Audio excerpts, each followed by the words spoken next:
At nandito na naman tayo sa ating no contact update segment for today, April 4, 2026. So bago natin simulan ito, pwede mong isipin yung person on your mind.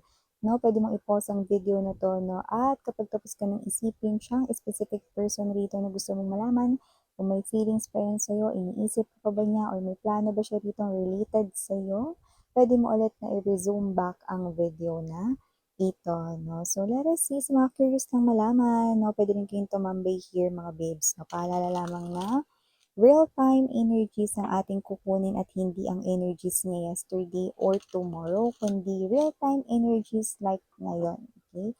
Let's see this person's energy ngayon. Kung siya ba ay may feelings pa for you, siya ba ay iniisip ka pa rin, or may plano ba ritong related sa'yo, Archangel Michael, Guardian Angels, and even ancestors of my collective people. Thank you so much. Palagian po ninyong presence. Can we get exact, clear messages? Whatever this energy is. So, mga babes, kung hindi nyo pa alam, meron pa tayo ang other channel, link down below sa ating description box. Nag-upload din tayo doon everyday ng collective readings for all signs. Kaya kahit na anong zodiac sign mo, pwede kang makinig at manood, Malaya kang i-pick up yung mga mensahe na nag-resonate or kumukonect sa iyo. We have here 8 of Swords. We also have here this 4 of Cups. Page of Wands. Oh. 3 of Wands. 6 of Wands. Empress energy. Bottom of the deck, we have the 8 of Coins, 9 of Cups, and the 3 of Swords right in here. Yeah. This person here ay nakikita ko rito na hindi ito ang ex-lover mo, but an energy of someone fresh. Okay? Someone rito, na new. Parang nagkakaroon rito, ng paglalim ng inyong connection. Maaring siya ay nagsistep back ng pansamantala or nagkakaroon ng pause dito kasi may energy rito, na kinakabahan siya at natatakot, because you've opened this person's heart, okay? So, you help this person here healed. Maybe may mga binibigay ka mga advices sa kanya, or maybe natutulungan mo siya rito, na makamove on sa kanya ritong past, So, natatakot siya rito, if you will be someone here, na talagang willing na magstay sa kanyang life, okay? The thing is, possible na ngayon, maaring feeling mo iniiwasan ka niya, not because he or she do not like you, but because this person here likes you so much na napo-fall in love na siya sa iyo rito, Pero natatakot, na baka hindi mo siya kayang samahan forever, Yun yung fear na natural, para sa mga taong minsan na nasaktan sa love, And this person right in here is not seeing you as someone na kasi baka magkaroon ka ng third party. Kasi baka hindi kayo magkaroon rito, ng maayos na pagsasama. Hindi ganun, It is not because of you or it's your fault or whatever, kundi ito ay fault ng kanyang mga past traumas, Kaya nagiging ganyan yung parang tingin niya, nagiging negative na agad, kahit nagsisimula pa lang ang inyong connection. So, this person here starts to fall in love sa'yo. And this person here ay seeing you as the Empress. Konting-konti na lang, talagang maghihilom na ang person na to, sa sugat ng kanyang mga nakaraan when it comes to love. And your advices, ang yung mga sinasabi rito, the way you communicate sa kanya rito ay nakakatulong talaga ng sobra sa kanya.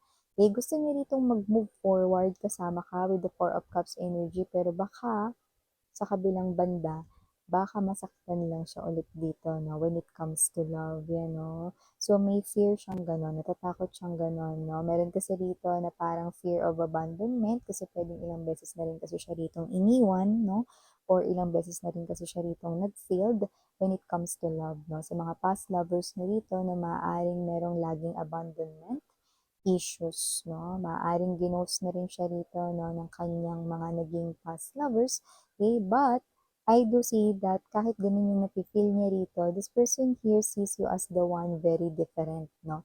Kasi nabubuyo ka niya hindi lang bilang isang queen, kundi bilang isang empress, 'no? Kumbaga hindi ka niya rito wala tayong gender, kumbaga hindi ka niya nabu-view bilang knight or king or, page kundi isang emperor, gano'n. Okay? So, just take only what resonates, no? Pero sa nakikita ko dito, kung sino man tong energy na to, this person here ay very willing, no? Na mag-put in a lot of effort dito, no? Pero sana ay ganun ka din. Wish niya, hiling niya with the Nine of Cups energy na sana ganun ka din. Kasi nakikita ko rito na itong tao na to, no, ay someone here also wants you to stay for good, no? Parang yung energy kasi rito 'no, is puwedeng you could be good friends now 'no, and maaaring nakakaramdam siya rito 'no, na may potential ang inyo ritong friendship na mag-turn into something, real 'no, like, relationship 'no, 'yan 'no, love, commitment 'yan 'no. Pero ang kinatatakot niya rito 'no, is ano yung masasabi mo sa iyong side 'no, parang gusto niyang itanong sa'yo rito 'no, paano mo siya view ano yung tingin mo sa kanya 'no, gusto niya yung malaman. Yeah, definitely this is a fresh energy like puwedeng hindi naman talaga as in literal na bagong person na kakadating lang. Puwedeng matagal na rin kasi siya rito na nasa life mo 'no, pero puwedeng just recently lang na-open mo yung heart niya or nakita ka niya in a different light 'no, bilang woman or man 'no, in love, 'yan. So nakita natin dito that this person right in here sees you as the one, but having doubts 'no, kasi baka hindi mo siya makita as the one for you, 'yan 'no. Kasi yung iba natatakot baka friend lang yung tingin mo sa kanya rito 'no or whatsoever 'no, especially for those na matagal mo ng kilala or matagal ng nasa buhay mo 'no. Yung iba naman 'no na bagong energy na kakilala mo lang 'no, maaaring sila ito na afraid 'no dito na ma-fall in love 'no, kasi kilala nila yung sarili nila kapag nai-inlove sila 'no, they tend to get lost 'no. So, gano'ng klase ng energy. So, okey, kahit na makailang beses na ring nasaktan 'tong person na 'to, na gusto niya rito 'no, lumalabas yung pagiging hopeless romantic niya. Gusto niya pa rin i-try yung love 'no, pero only with you. Not with anyone else, okay? Kahit pa pumila 'no or magkaroon 'no ng, napakahabang pila 'no or crowd rito 'no ng mga tao 'no, wala pa ring makakapantay dito sa inyo.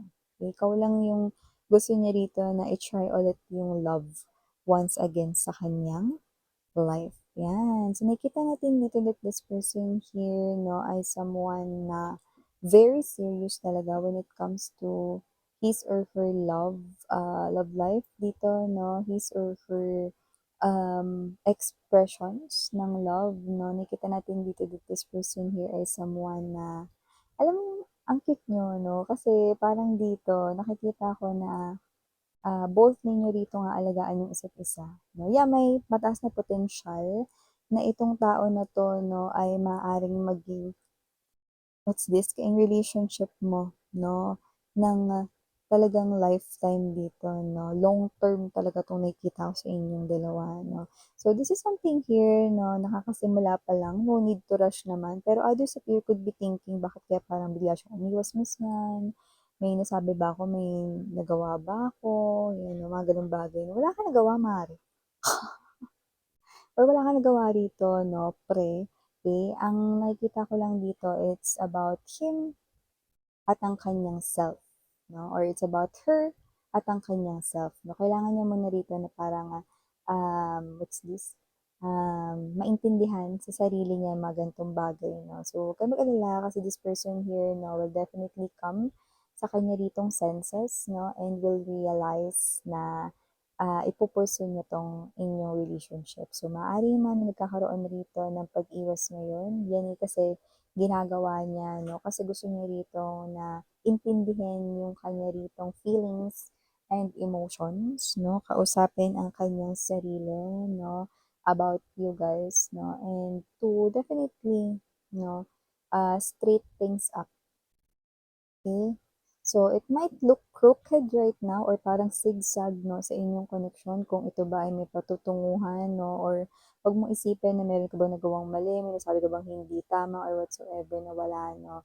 Kailangan niya muna ditong i-fix yung issue, okay, sa kanyang self dito, no. Yung issue na yun, kayo mag-alala, hindi yun magtatagal, hindi yun kakain na rito, no, ng taon. Yung pag-iisip niya na yan, no?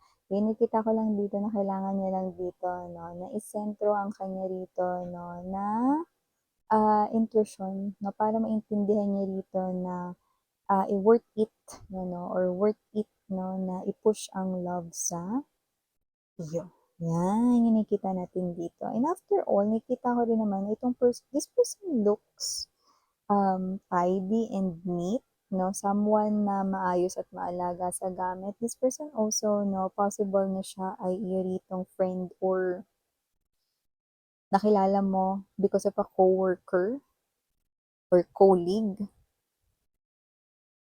And I do pick up, no, na this person here, sinasabi niya, no, na kiniklaim niya rito, no, na kapag kakausap ka niya, gumagaan daw lahat. Okay? So, ang energy niya ngayon, no, since nagsa-start na siya ritong i-analyze ang kanya ritong real feelings, no, thoughts sa'yo, okay, ibig sabihin, nagsisimula na po siya ngayon, no, kaya huwag kayong mag-alala, hindi to kakain ng taon or whatsoever, no, baka nga hindi pa to kumain, mga babes, no, ng 5 to 6 months, no, so hayaan nyo lang siya, okay, the earliest possible time frame na nakikita kong magiging sigurado siya or sure siya dito, no, sa kanyang feelings for you ay 1 to 2 months. Yan, oh. See, sabi ko sa inyo, tsaka nyo lang. Okay? Ano mo, 2 months, miss, hindi niya ako kakausap. Hindi naman sa ganun, pero maaaring maramdaman mo na parang dumidistansya siya sa'yo, no? Kasi hindi pa siya tapos rito na i-analyze niya yung kanya ritong energy pagdating sa'yo. Okay?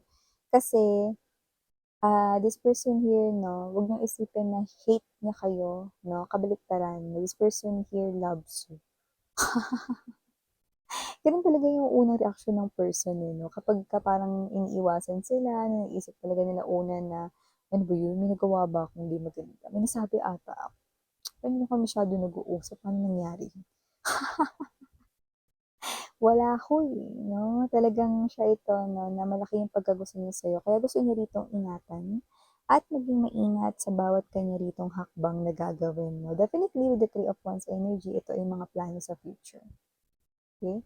So, it's not the end of the world.